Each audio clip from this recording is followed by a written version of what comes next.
গল্পের নাম রঙিন মুখোশ। সবাই বন্ধু নয়, বন্ধু বেছে নিতে হয়। এক ছিল সায়ান, ক্লাস 3-তে পড়ে, খুব হাসি খুশি, সবার সঙ্গে বন্ধুত্ব করতে ভালোবাসে। নতুন কেউ এলেই সে আগে গিয়ে কথা বলে, খেলা করে, সব কিছু ভাগ করে নেয়। একদিন স্কুলে এলো নতুন এক ছেলে, নাম তার রিহান। চুলে জেল, মুখে মিষ্টি হাসি, কথা বলে একদম সিনেমার মতো। সায়ান ভাবলো, আহা কত ভালো ছেলে, ওকেই আমার বন্ধু বানাবো।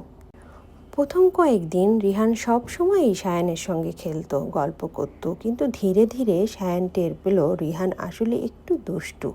সে অনেক সময় অন্যের জিনিস না বলে নিয়ে নেয়, কারো ভালো কিছু হলেও হিংসে করে, আর নিজের ভুল ঢাকতে গিয়ে অন্যের নামে দোষ দেয়। একদিন সায়ানের প্রিয় রং প্লেটটা ক্লাস থেকে হারিয়ে গেল। অনেক খোঁজাখুঁজির পরেও পাওয়া গেল না। হঠাৎ ম্যাডাম এসে বললেন, তোমরা কেউ কি এটা নিয়েছো? রিহান তাড়াতাড়ি বলল, আমি না, আমি তো দেখেছি সায়ান ব্যাগে রেখেছে। সবই সায়ানের দিকে তাকিয়ে চুপ হয়ে গেল। সায়ান অবাক, চোখে জল চলে এলো, সে তো কিছু করেনি। পরে সিসিটিভি ফুটেজ দেখে সবাই বুঝতে পারলো দোষ আসলে রিহানের।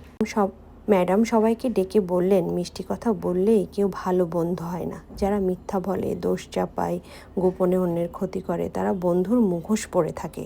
সেদিন সায়ান বুঝলো, সবাই বন্ধু নয়, সত্যিকারের বন্ধু কেবল তার কাজের মাধ্যমে চিনে নিতে হয়। ভালো বন্ধু কখনো দুঃখ দেয় না, বরং পাশে দাঁড়ায়। সেদিন থেকে সায়ান আর কারো চমক দেখে বন্ধু বানায় না, সে মন দিয়ে বুঝে সত্যিকারের বন্ধু আসলে কী। গল্পের শিক্ষা, বন্ধুত্ব করাও একটা জ্ঞান। চোখ বন্ধ করে যে কাউকে বন্ধু বানালে কষ্ট পেতে হতে পারে, সব সময় সেই বন্ধুকে বেছে নিতে হয় যে পাশে থাকে এবং বিপদে পাশে।